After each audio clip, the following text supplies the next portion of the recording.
రాష్ట్ర సాధన కోసం ఏకంగా డీఎస్పీ పదవిని త్యాగం చేసిన నళిని ఆధ్యాత్మిక భావనలోకి జారిపోయారు. ఆ క్రమంలో ఓ డివోషనల్ ఇన్స్టిట్యూషన్ ఏర్పాటు చేసి తద్వారా భారతీయ వేదాల గొప్పతనాన్ని ప్రజా బాహుళ్యానికి తెలియజేసే పనిలో పడ్డారు. అందుకు ఆమె తన ఆస్తిపాస్తులను కూడా త్యాగం చేసేందుకు సిద్ధమయ్యారు. తాజాగా ఆమె చేసిన ఓ ప్రకటన ఆమెలోని మానవీయ కోణానికి ప్రతిరూపంగా నిలిచింది. 10 మంది చేత శబాష్ అనిపించుకుంటోంది. ఇంతకీ ఆమె చేసిన ఆ ప్రకటన ఏంటి? సిఎంఆర్ షాపింగ్ మాల్ మన హైట్ నగర్ లో భాగ్యలతా కమాన్ పక్కన ఫిబ్రవరి 29న ప్రముఖ సినీ తారలచే గొప్ప ప్రారంభం. తాను సంతోషంగా బతుకుతూ సాటి మనిషికి వీలైనంత సాయం చేయడం ద్వారా వారు కూడా సంతోషంగా ఉండాలని కోరుకుంటారు కొందరు. మనిషి జన్మ అంటే సాటి మనిషిని మోసం చేసైనా సరే జీవితం అంతా ఎంజాయ్మెంట్ కోరుకుంటారు మరికొందరు. మానవ సేవే మాధవ సేవ అన్న నానుడిని గుండెల నిండా నమ్మి సాటి మనిషికి సాయం చేస్తూ ఇతరులను కూడా ఆ భావనను అనుసరించేలాగా దిశానిర్దేశం చేయటం ద్వారా దేవుడిచ్చిన ఆ జన్మను సార్థకం చేసుకోవాలని డిసైడ్ అయిపోతారు ఇంకొందరు. అలాంటి వాళ్లకు అచ్చమైన ప్రతిబింబం మాజీ డీఎస్పీ నళిని. తెలంగాణ రాష్ట్రం కోసం అద్భుతమైన పదవిని అలవోకగా వదిలిపెట్టి అచ్చమైన ఆధ్యాత్మిక జీవనంలోకి కదిలిపోయిన ఆ కరుణామయి తాజాగా మరో స్ఫూర్తిదాయకమైన ప్రక్రియను చేపట్టారు.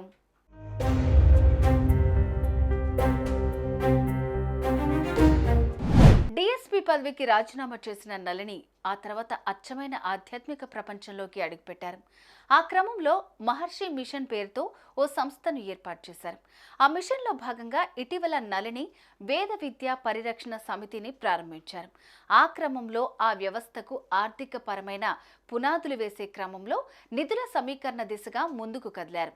అందుకోసం తన దగ్గరున్న 2 లక్షల రూపాయలు విలువ చేసే నగలను అమ్మకాన్ని పెట్టారు. ఈ సందర్భంగా ఆమె దాతలకు ఓ విచిత్రమైన విన్నపాన్ని చేశారు.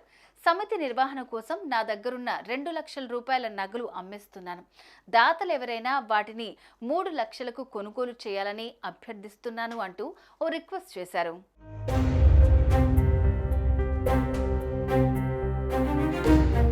నిధుల కోసం ఆభరణాలనే కాదు, తన సంపాదనతో కొనుక్కున్న కొత్తూరు షాద్నగర్లో ఉండే 200 గజాల ఇంటి స్థలాన్ని కూడా ఆమె అమ్మకానికి పెట్టారు. సుమారు 20 లక్షల విలువ చేసే ఆ స్థలాన్ని భారతీయ వేద విద్యా వ్యాప్తికి మద్దతుగా నిలవాలని భావించే దాతలు 30 లక్షలకు కొనుగోలు చేయాలంటూ మరో అభ్యర్థన ఉంచారు.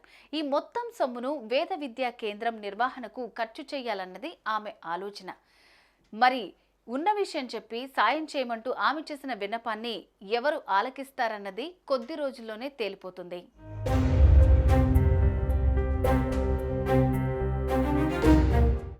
ఈ నగలు తన ఇంటి స్థలం అమ్మేస్తే మాజీ డీఎస్పీ నళిని ఒక్క పైసా కూడా ఆస్తి లేని పేదరాలుగా మారిపోతుంది అన్నది కాదనలేని నిజం.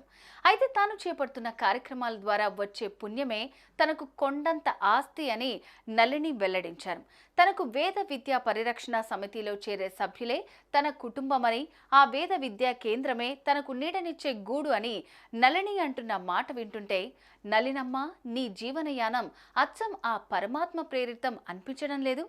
సో ఈ ఆధ్యాత్మికవేత్త విన్నపాన్ని గౌరవించే వాళ్ళు ఎవరైనా సరే domakonda.nalini@gmail.com మెయిల్ చేయండి. ఆమె ఆస్తుల కొనుగోలుకు మీ సమ్మతిని తెలియచేయండి. భారతీయ వేద విద్యా వ్యాప్తి కోసం ఆమె చేస్తున్న యజ్ఞంలో భాగస్వామ్యం కండి.